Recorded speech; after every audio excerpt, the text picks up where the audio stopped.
Hello everyone, welcome to Cookies Enabled. I am Will, your host, and next to me here is Andrew, my editor and also host of the show here. And today for What's New Wednesdays, we have a lot crammed into a tiny show for you. Quite a bit of space news actually, which is a little flip-flop from the last couple of weeks. I know last week we had almost a 50-50 space news, everything else news. But now I feel like it's a little more space news, which is cool because we have some really awesome live feed. And I'll let Andrew explain what I'm going to pop this up here on the screen for us. Here we go. There we are. Awesome. So, I'm going to make this bigger for you guys, too. But, yeah. Well, we've got a live feed from Pad 39A right now, where they are getting ready to seal the Crew Dragon capsule. This is the Crew 3 mission, the third full crewed mission to the space station. And for me, it's just fun every single launch getting to watch from the very beginning, from suiting up, getting over to the pad, getting situated in the craft, going over everything, and then finally launching. It's those really intricate nice details, you know. Like, I mean, it's a big deal. Yeah, this is their this is a brand new capsule, Endurance. They're naming it. They are flying on a booster that's already flown. So it is a flight-proven booster. That's the standard for them. Yeah, nothing new. Brand new capsule, nice and shiny.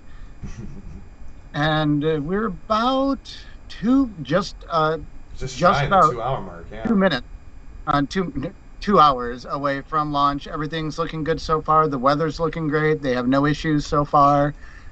Right now, you can see them they're just checking the seals on the capsule, making sure everything is nominal the way it should be before they finally seal it.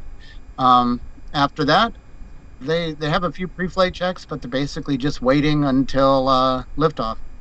So we won't be streaming all of that just because it's going so long.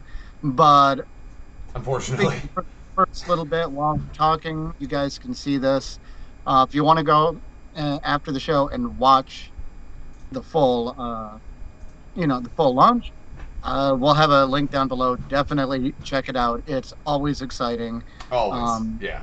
Never a dull moment with these, for sure. Or about right now, I have a little bit of lag between some of the feeds, but you'll see them finally closing and latching the door on the capsule. And at that point, it's let's go. Right. So we've got that launch today. We have a static fire just next door at pad 40 for a Starlink. I think it's the next Starlink mission. They're going to do just your static fire test tomorrow, and that means within a few days they'll have the launch. So again, that's routine. This is becoming routine for them. Yep. You still have to be careful. There's always risk. Space wants to kill you. Right. Yeah. That's like the #1 rule of space. It's always trying to kill you. Is it being super cold and vast? Yeah, they've been very, very good, I think, at making sure that they're safe. Right. This is not the first time they've done this. That makes a big difference. Yeah. So, we'll find out just what happens relatively soon. Like I said, you can see them closing up. Off to the side, you can see the NASA logo, Right. and look, it's a scribble along the side. That was a tradition started with the Crew 2 demo, the flight room, and right before they get into the capsule, they sign their name by that. So it's going to be fun over the years seeing more and more names get plastered onto that wall. Oh, absolutely. There's the command center. That's a cool view. The Houston Command Center.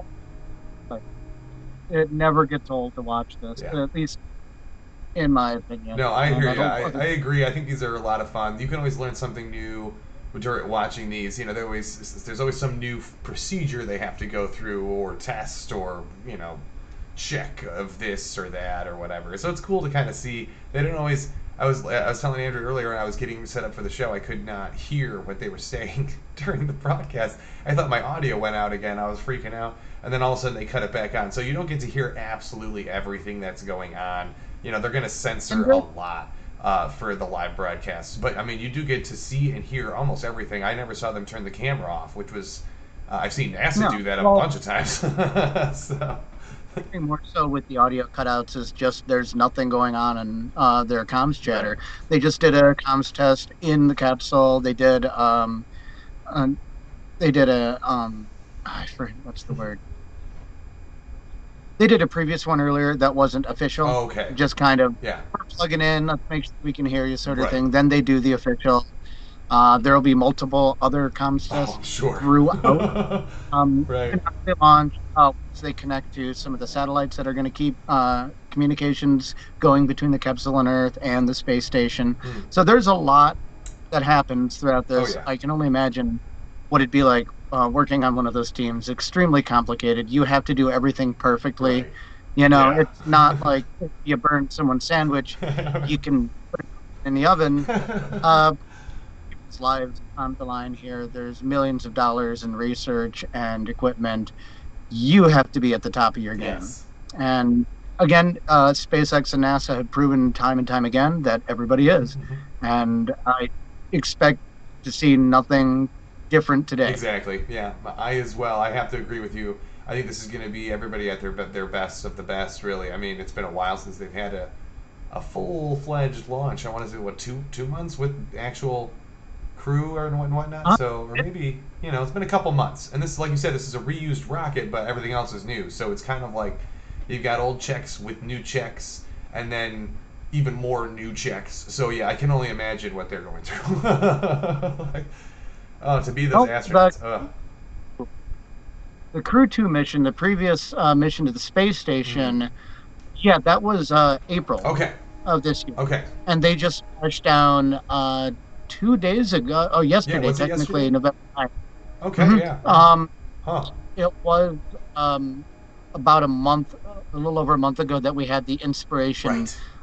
mission. Yes. That was Yeah. civilian. Yeah. They only orbited. They did orbit higher than the space Right, station, right. but So that was that does not count. NASA. I'll count that one. So yeah, I mean, this is definitely, and that was a little different scenario, but still, this is a really big deal, and they're taking it extremely seriously. I haven't seen anything, anybody or anything take this less serious. This is a really big deal. So good for them.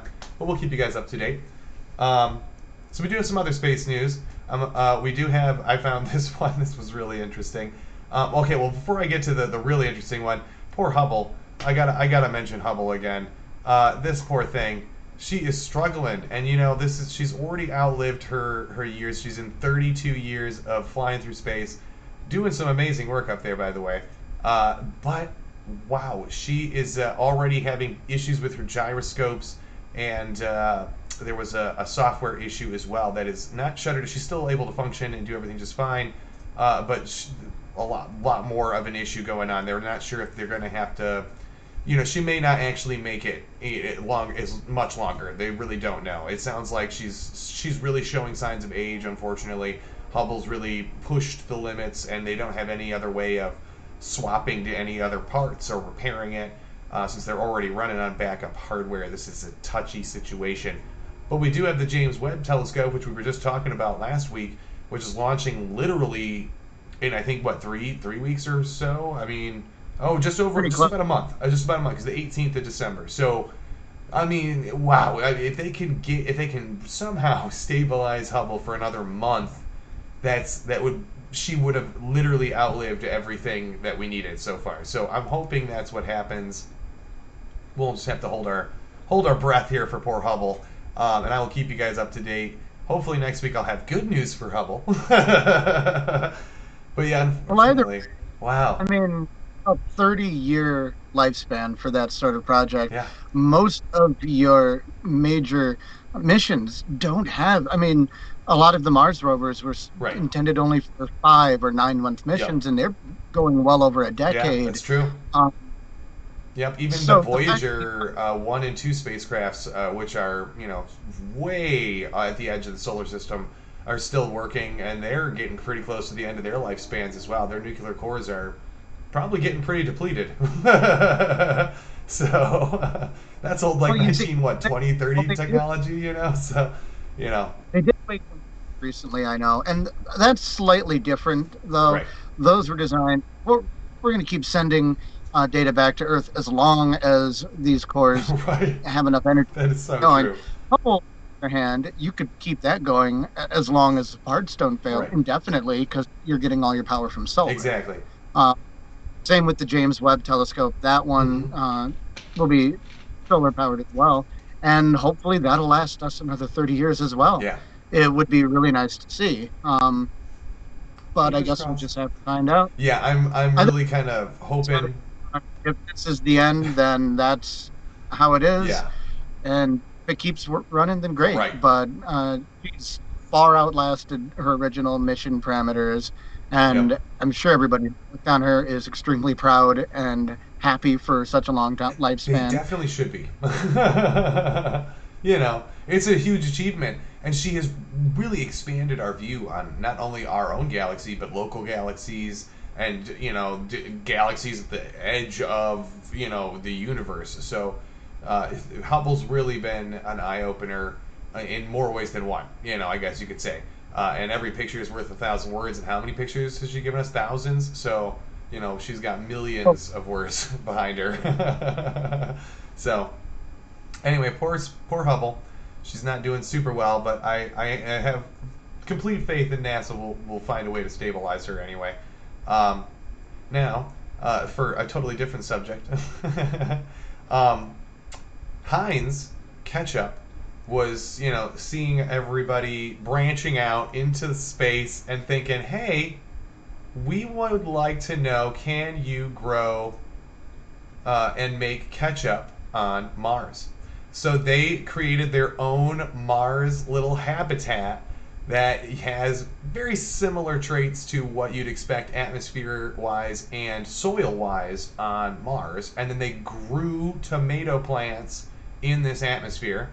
And lo and behold, they came up with a Mars ketchup that is literally grown from tomatoes cultivated on Mars or with Martian soil. So, really interesting idea here. Apparently, it worked really well.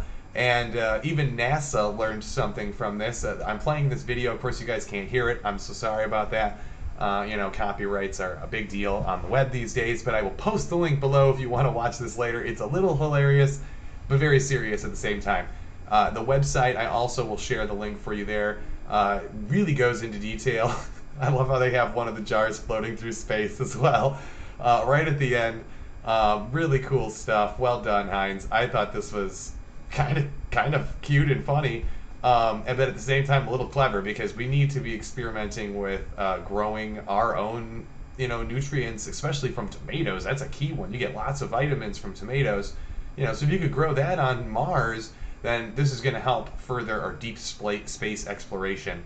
And so that's one less project that SpaceX and NASA and everybody had to take on themselves, because Heinz did this themselves. They did it on their own, and they shared all of that information with NASA and SpaceX and all of them to help further them along the journey as well. So shared goodness in the form of ketchup, which is so delicious. So hooray. I loved that. I thought that was really cool. I do have a little picture of one of the jars they did send to space, which is ironic because it's the Mars cultivated ketchup in a jar in space. I don't know how much that went for, but it's probably in some locked cabinet somewhere off at Heinz. But it's awesome. I thought that was such a cool idea. And why not? Wouldn't you want to buy Pop-Tarts that are grown in Mars soil and strawberries that are... Why not, right? Like, we need to know how to cultivate our own, our own produce in space. You can only take so much with you on a ship. Yes. And it is possible. They, again, like you said, they have to develop the technology, the science, figure out what nutrients it needs, how it grows in certain environments, and we should damn well know how to do that before we get. I agree completely. If we can already just take one picture of a planet and tell, how much, gas compositions it has, and if it's a core, and all these different things, but we can't figure out if we can grow things there, that's kind of an issue, kind of a big one at that too. So luckily for us, Heinz already took a lot of that equation away from Mars anyway, and made sure that if we do start putting plantations and setting up habitats on Mars and stuff, you will see tomatoes growing there, and a Heinz facility probably pop up on Mars before anything else. So we'll see. Maybe that'll be the planet's vegetable or something. So now you have one other space article, which is gonna sound kind of weird because it doesn't really. It's space but connected to the ground. It's like a giant slingshot kind of, which is so cool. So I'll let you take this story. I got an awesome image here. In pretty much the entire history of spaceflight, we strap whatever we want to get up there to a giant flaming rocket, and because that's one of the only ways to garner enough energy to escape the gravitational pull of Earth. It does seem a bit archaic, though, right? Blasting fire rockets into space. It is the most efficient way. Again, we're not burning gas or anything like that. It's usually liquid oxygen and propane is what is used standard these days. So a lot of the exhaust fumes, the plumes you get from it, it is pretty clean. Yeah, the carbon it's actually emissions way cleaner than most cars and stuff. All natural emissions. Yeah, very so. So it is very efficient. You get a lot of power out of it. But this company is, for smaller payloads, I want to say 200 kilograms Oh yeah, let or me pull light. up the website really quickly. Wait. Basically, it's a big. Yeah, the one I just showed was the It just, 200 kilogram one. Yep. yeah, it just spins something around. There's like I think some sort of carbon fiber or carbon nanotube cable Right. from the center that is attached to this payload and just spins it around. I think they said up to 10,000 Gs, Mm-hmm. Yep. which is a lot of force to put onto a satellite. And again, that is the next idea to tackle. How do we build these electronics that can handle those G forces? But first off, let's test it. Let's get it. And apparently, they've done some suborbital Yeah, tests, that's what this and says it here. kind of just spins it around, and then at one point it detaches And it goes and out there to launches shoot. to the launch tube. Yeah. So it's a big slingshot. Just It's so spins cool as though. fast. It's kind of, and now this one, this little image, according to the website here, which again is posted in the comments below, it said this is a suborbital, so you're not going all the way out into space. You're not launching this to another planet or whatnot. But this is like you want to get a satellite up there, or something like that. You can get this. You could use this very easily to get something into an orbit without having to use a ton of, like you said, all these different gases and find a special air clearance and all this stuff. Just whip that thing up there. They call it what? It's like a kinetic something, I believe. Oh, sorry. Again, the big issue with rocket fuel is you have to add more rocket fuel to get the rest of the rocket fuel up. There is an equation for it. Yeah. I don't know it by heart at all. Yeah. But if you think about it, you need a certain amount of fuel to get 10 kilograms of payload up. Fine. But now you also have to lift that fuel. So you need more fuel to lift that and more fuel to lift that. And there's a there's a limit. Right. Almost. Right. This just kind of cuts everything out and just says, let's make it like a crazy softball pitch and just. Right. That's kind of what this launch is. Yeah, it's like those old, launchers. You used to go to the batting cages or whatnot. It's just spinning the ball up and shooting it out a little, shaft or whatever. Just so you can actually have this whole thing angled in whatever direction you need to get it into a special orbit or whatnot as well, which is even more intriguing. Exactly. And of course, this is going to use way less energy and resources to do almost the same thing. Now, again, you wouldn't be able to put people in this thing and spin them at 10,000 Gs and then launch them into space. That is not going to work. So this is only for limitations on how much you can get up there right there, they're talking 200 kilograms, which is not a lot considering that. Look at what Falcon Heavy can carry, or what Starship will be able to carry. At that point, you're talking tons and tons. Or for small satellites, this could be feasible. Right. Again, like you said, they've done a suborbital flight just to test, similar to what Blue Origin and Virgin Galactic did. Those were suborbital flights. Some of the first test flights were, but then as a proof of concept, they can keep getting funding. Oh, yeah, apparently everything was successful, and they're already setting up, according to the website, to do more. So that is exciting. And I don't blame them. I mean, this is a really interesting idea, and I definitely remember reading about this when I was a kid. There was a lot of ideas about like kind of slingshotting things off the ground rather than launching using rockets or like kind of a boomerang or whatnot. So this is kind of an interesting idea, and I really like this idea. I think this could be very beneficial, especially for, again, like cleaning up space trash and stuff like that. Could be very useful. I could even see the government using this as like some kind of missile defense system or whatnot as well. So because it's suborbital, so that would be really helpful. But yeah, really cool stuff. We'll see how that evolves over the years. Now let's take a little turn and do some memes. We always dive through the internet this over the weeks and find some interesting ones. I had a couple of really good ones, but I had to kind of thin it down. I didn't want to waste a ton of time on memes. That's it.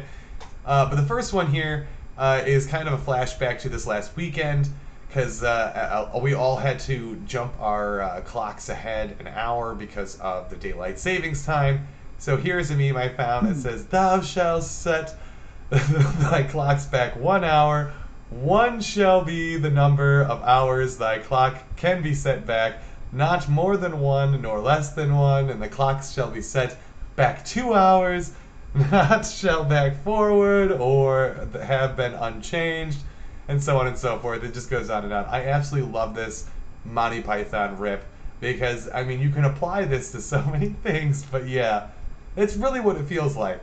The directions on how to change and what to change and when to do it and all that fun stuff is such a pain in the butt.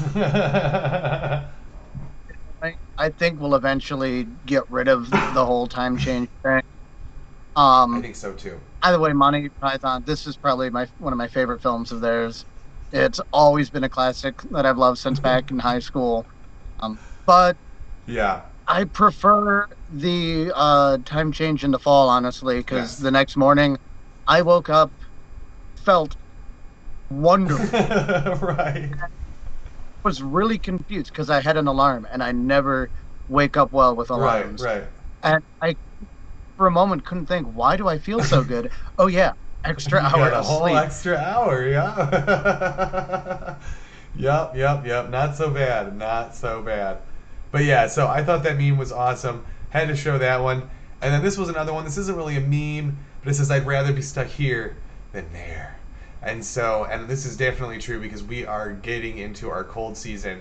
And as you can tell, he's got his hoodie on. I've got like 6 layers on over here as well because this room is not very nice. And we have been in the 20s for our temperatures lately.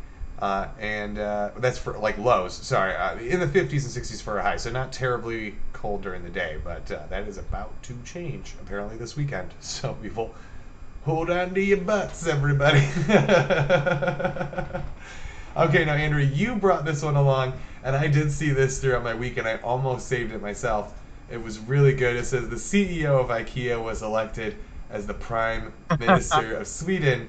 And it cuts to this other scene. Really? How is he, or what's he doing now? He says he's assembling his cabinet, and then they're immediately just beating each other up and going after each other. I freaking love this one. I don't know why I like it so much. I remember I'm just like sitting in there flipping. I just died laughing when I saw this. That meme format really lends itself.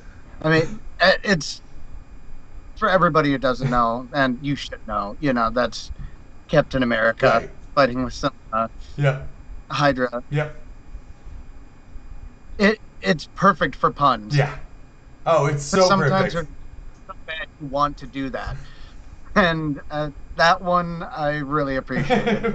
They're good ones, but I think that's the best that I've come across so far. I think I really just love that they just left the bottom part blank. Because you all know what it's like to have to assemble anything from IKEA. And it's not ever fun. Even if it's not an IKEA brand, you could go to like your local Meijer or Walmart and buy something, and it is just as bad. In fact, I think I might actually have gotten worse things from my local Meijer or Walmart, where they're actually missing pieces, or the directions have easily been changed like into 6 different languages before English, so you really can't understand English at all. It's might as well be Old English. Thou shalt screw the tiny, I don't know. I can't do it. Kia assembly, I've never had an issue with that. I don't mind that. It is some from Meijer. They are notorious. Their crappy brand, Souter. Oh, they're yes. Heavy. Oh, man. They're up together. But the worst, my experience was the greenhouse we put together this year. Oh. We figured it out. It turned out really well, but it was an entire greenhouse with hundreds of little bolts and screws and pieces, and completely visual instructions, not a single word. What? But things. Once you figured it out, it was easy. It was a lot of fun. Man. At the beginning, it was It was like, ridiculous. I'm about to send this thing back to the store, I'm sure.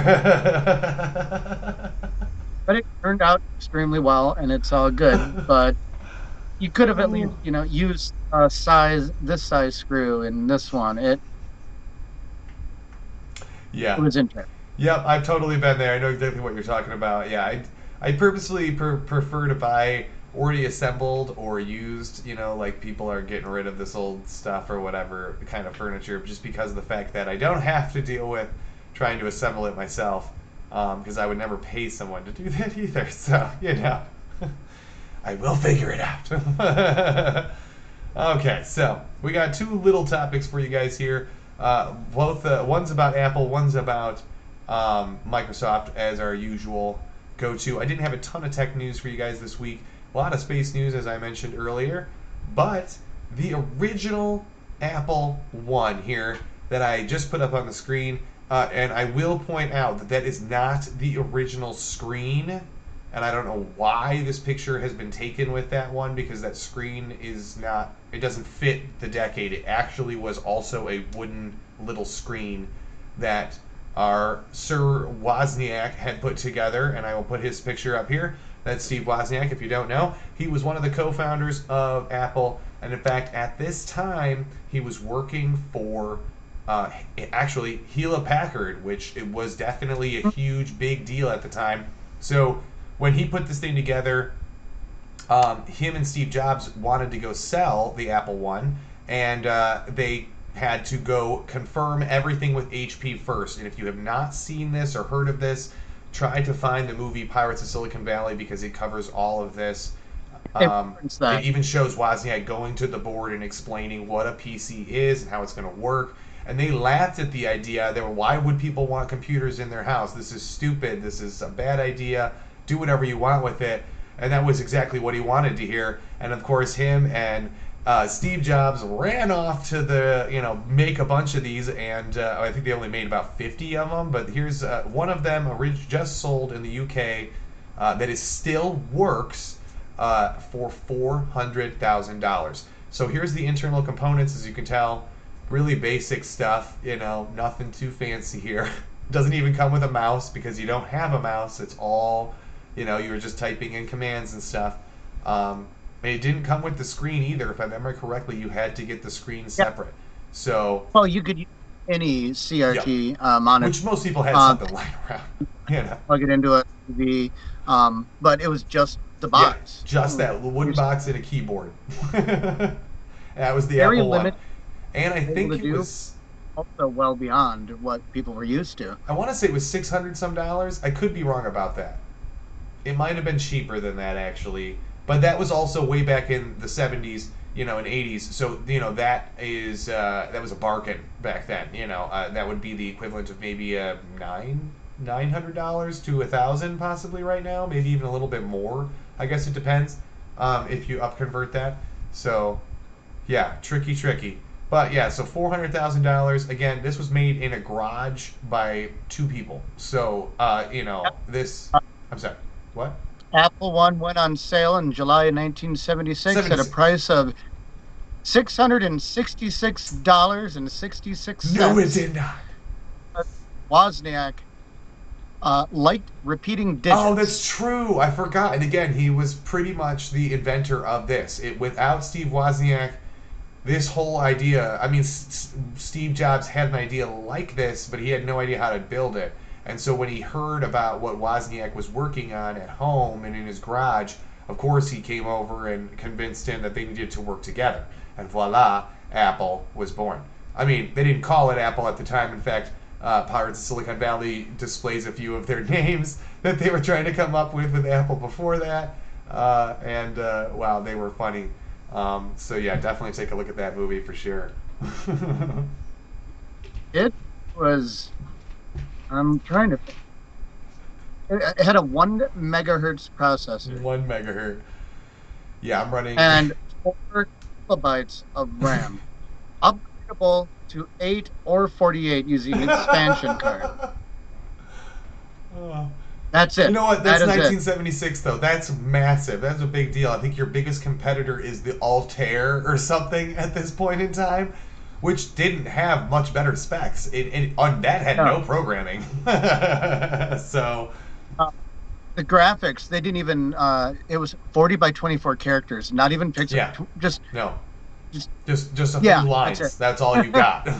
So, and they demonstrate all of that in Pirates of Silicon Valley. I will post a link of where you can watch that right now. I know it's on one of the streaming services, but I'm not 100% sure. But thank you, Steve Wozniak, for your amazing contribution to computer science and really sparking the market for PC and personal computers. I can't give all of the credit to Steve Wozniak, but he was the primary engineer for the first several decades at Apple. So you cannot say that he was not a huge brain and key factor in why they were so successful, especially for the Macintosh. He had a huge part in that as well. So thank you again, Steve. Or Woz, I should say. Now, switching to their competitor, Microsoft. Windows 11 has come out, and I just kind of flashed that on the screen. I forgot to resize that, so I'm just going to leave that down. Has a new Surface laptop called the SE Edition. And that is key because it's primarily for students. So it kind of makes sense, SE students, you know. And so, I mean, they're really just trying to keep their line refreshed. Why is this so key? This is particularly designed to be extremely durable and have safety features built into it so that way, you know, kids can not only take this to and from school, but also use it as like a live streaming device for maybe at-home work. You know, maybe they're doing a partial in and out of school kind of thing. If you also need assistance reading things, they're demonstrating that here in the video where you can use the voice assist to read things on the screen out loud for you if maybe you can't read things well or you have a visual, difficulty there or whatnot. So there's all kinds of special things they add. All these cool features and things really centered around students, kids, safety, and teachers, and integrating all of this together with really Windows 11, which already incorporates Teams, which I know everybody really jumped on that bandwagon, as well as Zoom and Skype were already around. Those are also Microsoft, for those of you that don't know. And so then they incorporated everything in with their Microsoft Office, so kids can upload all their homework and do all of that stuff right through the website. It's actually pretty intuitive, and this laptop only costs $249. Wow, what a steal. So again, you're not going to break the bank trying to get this for your kid. I mean, it's fashionable, but wow, they cut a ton of corners on this build. I mean, it is pretty much bare minimum specs. Let me pull them up really quick here. This poor thing only has... I'm sorry, go ahead. Seems like just their answer to a Chromebook, basically. That's really what this is, yeah. I mean, now they do have other options that are between the $500 and $300 range. The Surface Laptop Go is very similar to this and has a lot more features crammed into it. But again, if you're trying to save money, this is definitely a way to go. This one gives you a 4 or 8 gig RAM, 64 gig or 128 gig eMMC card, so at least you got a lot of speed there with your booting and your saving. It won't be super slow. Unfortunately, though, your processor is limited to a dual-core Celeron chip. You're either going to get the N4020 or the N4120, which are pretty much exactly the same. I think one has hyper-threading and the other one's not, or something. I don't really understand why you need a difference. It must just be depending on where it's sold in the United States and whatnot. But I think, honestly, this is a great idea. Microsoft has never really come out with a budget durability, cramming really all your key products into one thing. As far as I can remember, they've never done this. I mean, they tried to do it in the past, a long time ago with like Windows Vista, and it flopped so badly. They threw it all out really quick. But this is a sleek design. It kind of reminds me of the old MacBook Pros, like the way it looks and the way they show it operating. I mean, you don't have a disk drive or anything, but you don't even need that anymore. They even literally demonstrate a teacher showing the kid how to use it and use it, do their homework and stuff on it. I mean, this is great. This is exactly what, again, Apple's always been a big push in getting into schools and helping expand the software and stuff, but I don't know, this is definitely a budget push that I never really expected Microsoft would ever take. This is something I thought Acer or HP or, Dell would do, and you know what? I bet you they all have their own like little competitor out there that's probably identical to this little Surface SE laptop. But for those of you that are looking for something new, maybe you're a student and you just don't need a gaming laptop that's $1,000. You're gonna wait 6 months to get. You can totally get one of these. Now, unfortunately, it doesn't come out until early 2022, is what they say. So, probably first 3 months, somewhere in just or January through probably like May or whatever. There's going to be some kind of release, I would imagine, pumping this baby out, and probably right before school they'll have some back to school sale, and I almost guarantee they're going to do those bulk buys for teachers. So if you're buying more than one, you're probably going to save even more money, kind of thing. Like buy a whole classroom of computers for $1,000 or something. Like they get huge tax credits for doing that stuff and giving computers away. So Microsoft has always jumped on that bandwagon. Like, dang it! But yeah, not so bad. That pretty much wraps up our show for the day, though. I'm going to jump back to that live feed of the ship, or of the launch, because they're showing the outside of the ship and how they're making sure everything is sealed. And actually, it looks like somebody's waving at them through the window. They're probably wiping down the window, or yeah, like you saw them with a device a little bit ago. They're always also checking to make sure the radiation levels are solid. Yeah, that makes sense. Wow, he's even got his harness tether on there. Wow. There's hundreds upon hundreds of safety checkpoints before anything happens. Right. You go through, and if you notice everybody, they've got their phones out. Every astronaut has a tablet strapped to their leg. All of that is going through. All right, what's next on the checklist? Okay, we completed this. Let's go to the next one. It's rehearsed over and over. There's room for error. It's you go by the book in order, make sure everything's ready, and they're used to this. But it is kind of fun to watch them in their element, just doing it like it's like a regular everyday job. Yeah, exactly. But for them it is, but for others it's it's the dream. Yeah, this is a huge dream. Yeah, so cool. I love this stuff. But again, they still have an hour and 23 minutes to go before the launch. I definitely suggest everybody tune in. Again, check our links below. It will all be posted there for you guys. And again, I think we had a great show today for everybody. And I appreciate everybody for tuning in. We did have a new episode this week. The Time Travel Myths Explained episode came out. Andrew did a great job on that. And it is an awesome episode. I know you guys, we've already had a decent amount of views. I think in the first 24, 48 hours or so, it's done pretty well. So definitely let us know. I might do another little short episode talking about warp drive and a few other random little things that I don't talk about at all in the time travel episode, because it would have been 45 minutes long.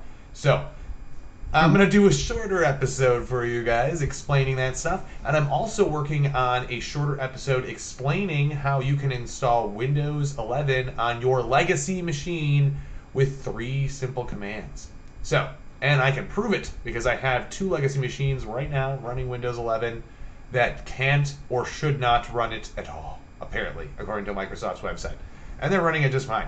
So, shame, Microsoft, shame. But I will teach this all to you as well, hopefully in a future episode coming out in the next couple of weeks, because digging through the internet trying to figure out how to install Windows 11 is definitely a dangerous thing to try to do, especially if you have never tried to do that before.